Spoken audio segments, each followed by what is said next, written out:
Damn, dude, dude, that might be one of the bigger fish I've seen out here. That's like maybe the biggest fish I've seen out here.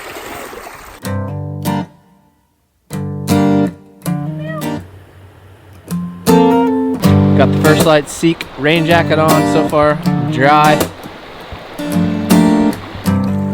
He looks bright too. I don't see much red.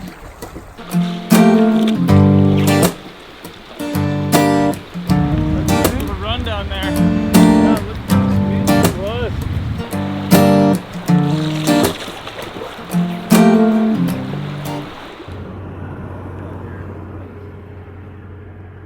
What do we got here, Tom? Bunch of rosies. It's awesome. Look at those nubbins. Half spiker right there. Yeah. Guys, welcome to the rainforest.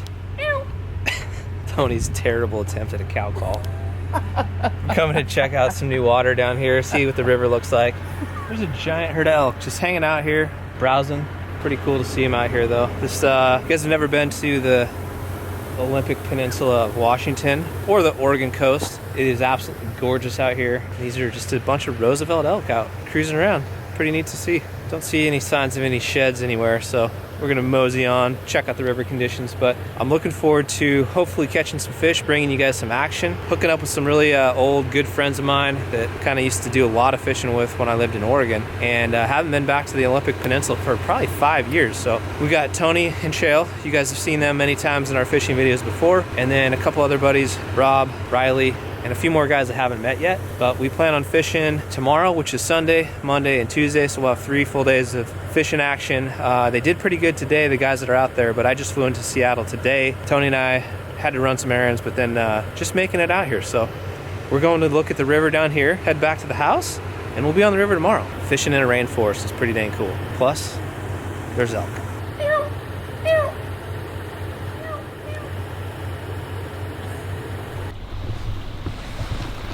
Well guys, good morning. Welcome to the Olympic Peninsula of Washington. We are getting ready to put in on the river here this morning. It is a gorgeous day. Kind of uncommon this time of year. Generally it's rainy, 39 degrees.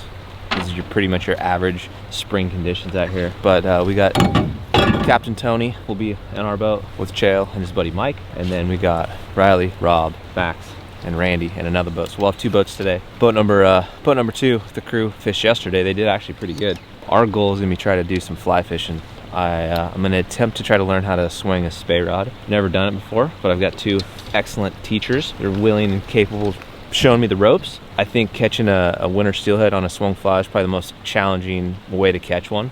And I know Tony and Kjell are both very anxious to spend some time hammering some runs. So we'll be floating, dropping the anchor, kind of trying to get as many opportunities where the river looks good, and then in between while we're kind of commuting we'll be side drifting yarnies and beads and or throwing bobbers. So it should be a lot of fun. Be here for the next couple days, so stick around and let's go catch some fish. River's a little low today, trying to pick our way through some of these little bony sections. Man, it is super nice out. Found this with gear here. I don't like the way it swings necessarily.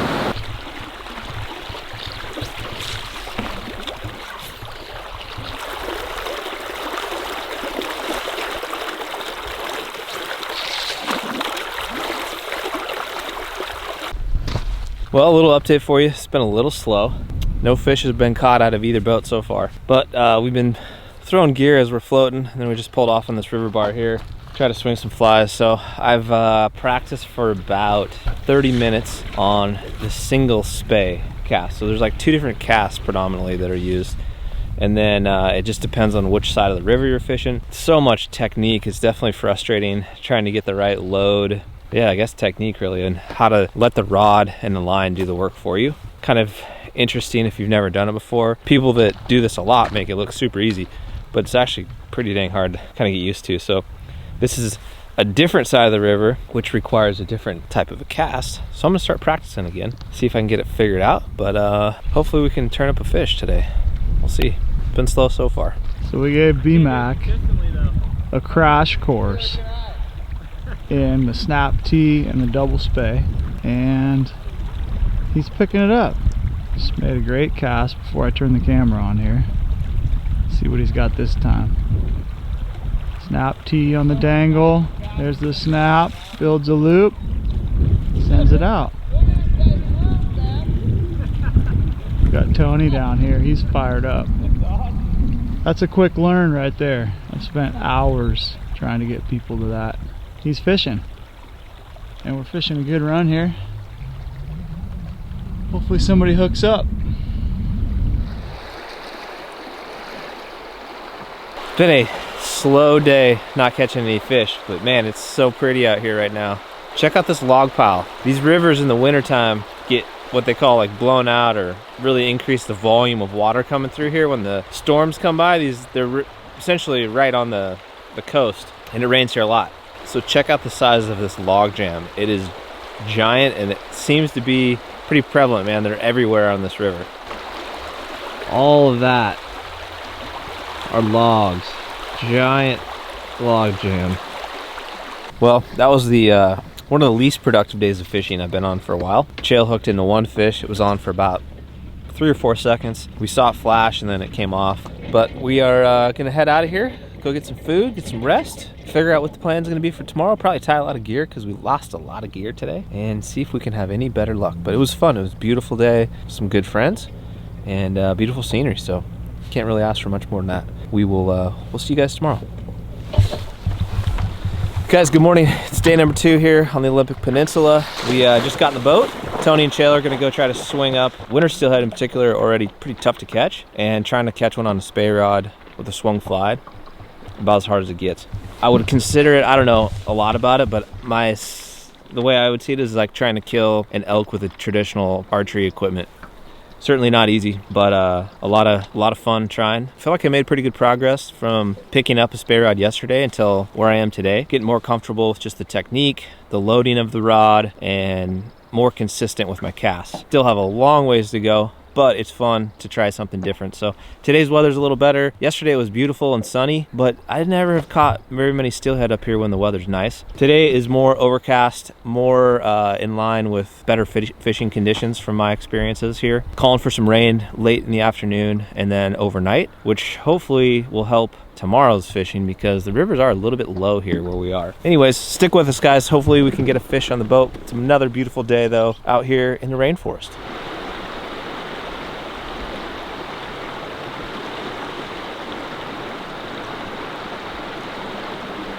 So one bad thing about this river when you're throwing gear, it has a tendency to have lots of little snags. I'll show you what we're working with.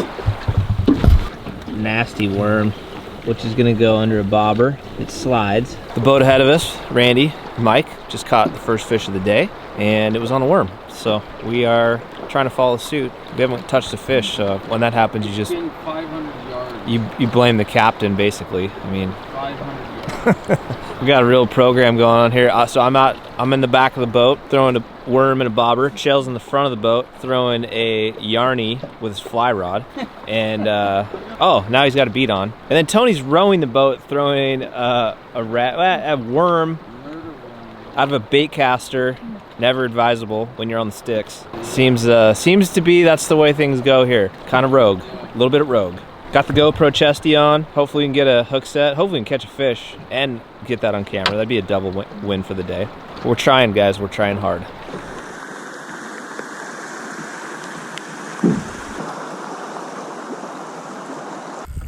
Where is he? Straight down here. He went for a ride. Do you have a net ready, Tony? Bmack, how hard did we work for this fish? Oh my God, here you go. Yeah, I'm on you. Nice fish, dude. Walk out behind Tony so you can pull him into the...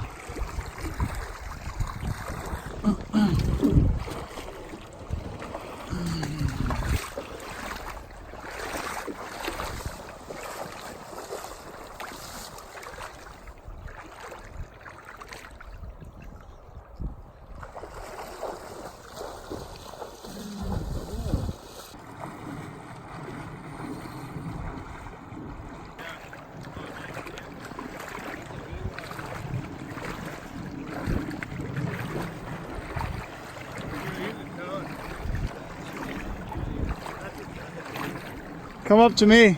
Come up to me.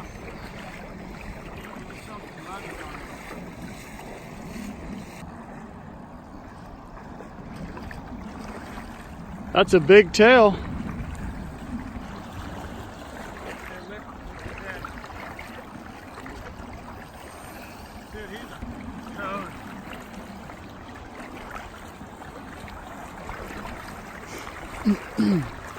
He looks bright too. I don't see much red. Doesn't look like a big cherry buck. Yeah, buddy. Oh, that is a beast. Bmack. Holy crap, dude, that is Woo! steelhead, brother, right there. That's a steal of a lifetime right there. Holy. That's over 20, Bmack. Dude, easy. He's over 20 all day. Holy crap. Dude, giant. Oh, dude, that thing is like beast. Quick. Oh my god. Just drop the freaking net, you know? Okay, I'm gonna grab it. You got pictures, Tony? Yep. Hold that up a little bit. Head in the water, hold them up. There you go. Dude. That is a stud. Oh. Dude, look at the girth on that thing. Holy crap. That is okay. Just let him go. Oh my god, dude. He's unhooked. Go. Point him upstream. Yeah. Okay. Point him upstream. There we go. Dude, nice fish, man. Oh, dude. Oh, dude, dude, that might be one of the bigger fish I've seen out here. That was like maybe the biggest fish I've seen out here. Dude. Dude. That fish was 40 and thick. 40 and So thick. Dude, I put my hand on that tail. Dude, it's huge, It right? was like, I didn't think it was that big when he was. I saw his tail when he kicked. I go, that's a massive tail. His tail was big when he flipped out. When he was doing the big fish flop down here. Right. When I walked out with that net, dude, I was like, I wasn't that nervous before, dude. I saw that, I was like, my heart just started pounding because I was like, dude, you screw this up, you are. Guys, that was crazy. So Kjell saw this fish roll, and we were just hammering this spot, and we were joking. I made a little bit of an adjustment on my depth to my bobber. Added like 15 inches to it, and literally, boom, bobber down. This fish was on. It was a crazy fight. Luckily, we're in like 2 feet of water, kind of on this flat, so we could kind of play with it quite a bit. But that perfect place to land a fish that size. The biggest fish like, look at this. I've ever seen. Just nice, calm, flat water, no boulders. That fish, you get owned by that fish every time out here, and we lucky enough we got him here. We got to land him. Because it took off. Dude, the first time I ever came fishing here with Tony, caught my very first steelhead on the sole duck, and he just knocked it right off and let it go through his legs, and I gave him a hard time. That was 8 years ago. I'm just speechless. I caught a freaking great fish on the umpqua, and that was even bigger than the umpqua fish. Way bigger. That was a fish of a lifetime. Fish of a lifetime, dude. 20. I'm calling. What do you think? I'm calling 23 pounds all day. 23 pounds all day. Yep. Both of us hit that same number. Like, Yep. Yeah, we both go 23. 23. I feel lucky to catch that. That was just cool to see. That fish was huge, dude, and he was chrome. Dude, he was perfect. You never see big bucks like that. They always have a stripe, What man. you do with that is? Mount. You take dimensions and you put that thing on your wall, mount it. You get a mount made of that fish. Well, guys, man, we didn't catch a fish yesterday. We didn't touch a fish today until that just happened. And it's hard to put into words what that would be equal to, but that was an absolute perfect specimen of a winter steelhead here on the peninsula. And it was a total team effort. So kind of like when you go elk hunting, you know, whoever kills the elk, it's a team win. I feel the same way about that fish. I just can't believe it all worked out like it did. We were in the perfect place to land that fish, because had we been in some faster water, that would have we wouldn't have been able to land a fish like that. It just wouldn't happen. Pretty much own you, break off, and you'll have one of those stories to tell your friends like that you thought you had a big one. But I feel super lucky to be able to be out here with two of my best buddies, two guys that taught me how to steelhead fish, and man, it's crazy how big that thing was. We've got some estimations. These Kjell and Tony are thinking 23 type pounds, which I guess, Kjell, what would you say a 20-pound steelhead is equivalent to what elk hunting? A 420 bull. That fish was equal to a 420 bull on public land. Wow, crazy. Yeah, those big type of fish out here are few and far between. I think this is I don't know, 8 years ago I started coming up here with these guys. That's the biggest steelhead I've ever laid eyes on, let alone hands on.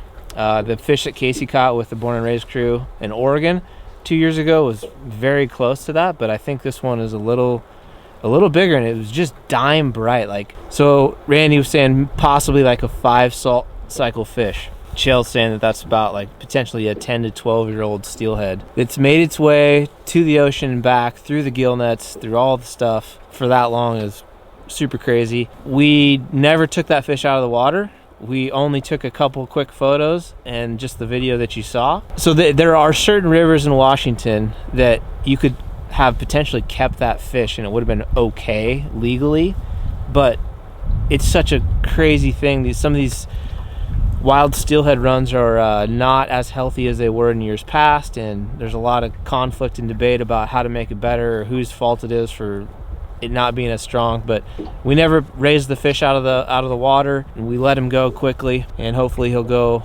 spawn and pass along those incredible genes. But feel super lucky again to be out here.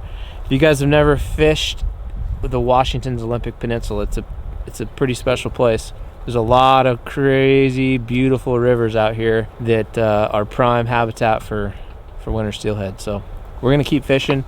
I'm gonna do my best to row this boat down the river. Tony jumped in the other boat, try to get Kjell a fish, and hopefully not bang too many rocks down the river.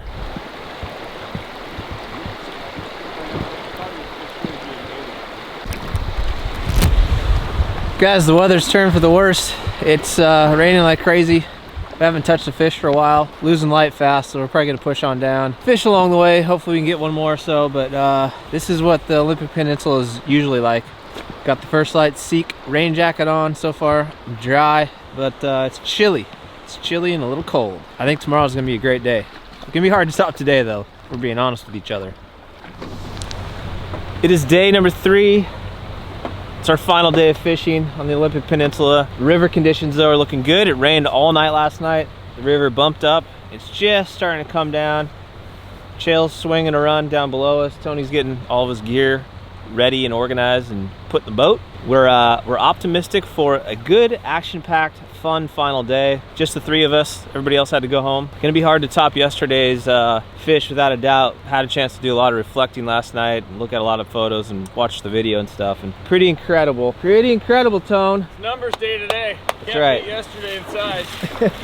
Here we go, guys. Thanks for following along. Truly appreciate the support. If you can, hit that subscribe button.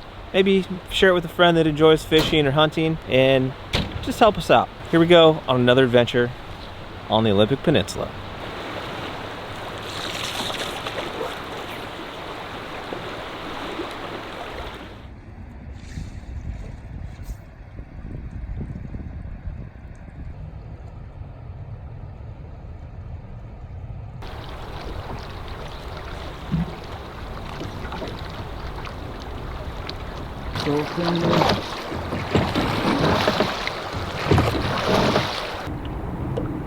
There's a llama.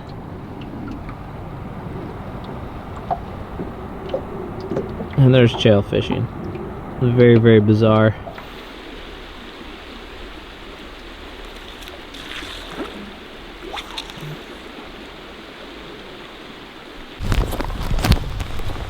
Well, that's all she wrote, guys. I don't know. We tried hard, did everything we could, but just kind of slow fishing. Oftentimes, though, when you're out hunting or fishing, you're not going to get something. You're not going to have any luck. So you got to just enjoy the moment, enjoy your company, the scenery around you, and the process, We caught 1 fish. It was the fish of a lifetime in 3 days. Between the 3 of us, fishing super hard, I think it would have been cool to have everybody catch a fish, but no doubt I feel pretty lucky to have experienced what we did yesterday with two guys that I've learned so much about fishing from over the last 10 years. What I would recommend, whether you're starting to fish or hunt, is find some mentors, find people that are better at it than you are. Get to know them, become friends with them, learn from them. Because man, super appreciative for these two guys. My buddy Shoemaker, they literally have taught me everything about fishing. And they were, 2 of the 3 were there yesterday to take it all in with me. So pretty dang cool. We're signing off from the Olympic Peninsula. Thank you guys for watching. Please do us a favor, hit the subscribe button, and we'll see you next time.